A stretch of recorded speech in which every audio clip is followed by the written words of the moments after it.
Το καλοκαίρι στην εργασία χρειάζεσαι άνεση, δροσιά και σιγουριά σε κάθε βήμα. Η Sear Safety System παρουσιάζει το νέο παπούτσι εργασίας Runner. Διατίθεται σε δύο εκδόσεις, στο λευκό White Runner και το μαύρο Black Runner. Το εξαιρετικά ελαφρύ βάρος προσφέρει ξεκούραστη χρήση όλη μέρα.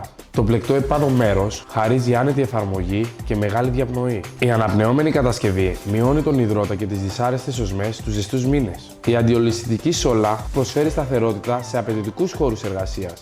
Η αντιστατική προστασία ενισχύει την ασφάλεια στην καθημερινή εργασία. Η σχεδίαση χωρίς προστατευτικό δακτύλων δίνει ελευθερία και άνεση κινήσεων. Ιδανική επιλογή για υγεία, φαρμακεία, ιατρία και διαγνωστικά κέντρα. Κατάλληλα για κουζίνες, εστιατόρια, beach bar και χώρους εστίασης. Ταιριάζουν απόλυτα σε εργαζομένους logistic, γραφεία και εμπορικών καταστημάτων. Η άνεση στην πολύωρη ορθοστασία κάνει το Runner να ξεχωρίζει από τον ανταγωνισμό. Η ιταλική ποιότητα της Sear Safety System εγγυάται αξιοπιστία και επαγγελματική απόδοση. Νταγιόπουλος, από το 1968. Ό,τι ψάχνεις είναι εδώ.